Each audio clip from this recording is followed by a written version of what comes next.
மதிமுக துணை பொதுச் செயலாளர் மல்லை சத்யாவின் ஆதரவாளர்கள் கட்சியிலிருந்து விலகுவதாக அறிவித்திருந்த நிலையில் இன்று மாமல்லபுரத்தில் உள்ள சத்யா அவர்களுடைய ஆதரவாளர்கள் தங்களது கார்களில் இருந்த கொடிகளை அகற்றிவிட்டு மதிமுக துணை பொதுச் செயலாளர் மல்லை சத்யா மாமல்லபுரம் அண்ணாநகர் பகுதியில் அவருடைய இல்லத்தில் அவருடைய ஆதரவாளர்கள் தங்களுடைய ஆதரவை தெரிவித்தனர். இதற்கு மல்லை சத்யா அவர்கள் வரவேற்றார்.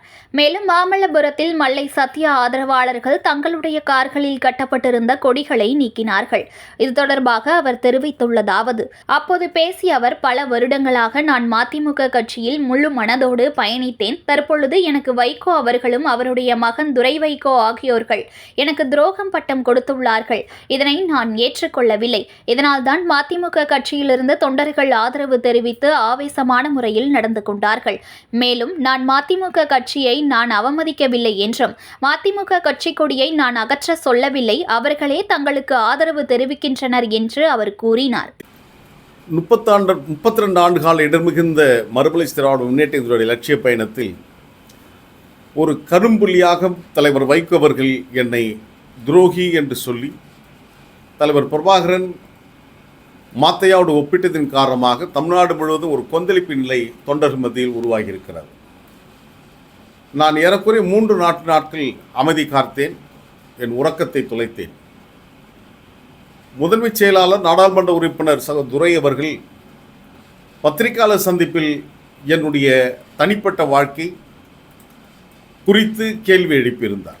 நான் ஏதோ மக்கள் செல்வாக்கு இல்லாதவன் போன்று, வெகுஜன விரோதி போன்றும் இன்னும் கடுமையான வார்த்தையை அவர் பிரயோகித்தார். எனவே தான் அவருடைய குரலாக தமிழ்நாட்டில் லட்சோப தொண்டர்களின் கண்ணீரில் வேர்வையில் கட்டியெழுப்பப்பட்ட தாயகத்தில் இருக்கை போடப்பட்டு என்னை பற்றி பேசுவதற்கு துரை ஆலோசனை வழங்கியிருக்கிறார்.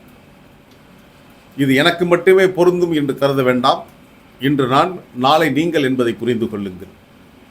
எனவேதான் என் மௌனத்தை கலைப்பதற்காக நான் வீதிக்கு வந்திருக்கிறேன். ஆனால் எனக்காக பொது சமூகம் என் தரப்பு நியாயத்தை அழுத்தமாக வைத்து அவருடைய முகமடியை கிழித்தெழுந்திருக்கிறார்.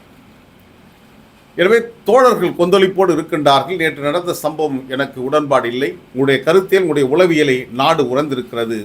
உங்கள் மகன் துரைக்காகத்தான் என்னை இதுபோன்ற துரோகப்பட்டியல் நீங்கள் சேர்த்திருக்கிறீர்கள் என்பதை நாடு மறக்கவில்லை. இருந்தாலும் உங்களுடைய உயர்ந்த அரசியல் லட்சியம் வெற்றி பெறுவதற்கு உங்கள் தம்பியாக, உங்களுடைய தொண்டனாக, உங்களுடைய சேனாதிபதியாக இருந்த மல்லை சத்யாவுடைய வாழ்த்துக்களை உங்களுக்கு உரித்தாக்கிக் கொள்கின்றேன். வாழ்க வைகோ. செய்திகளை உடனுக்குடன் தெரிந்து கொள்ள லைக் பண்ணுங்க, ஷேர் பண்ணுங்க, சப்ஸ்கிரைப் பண்ணுங்க, மறக்காம கமெண்ட் பண்ணுங்க.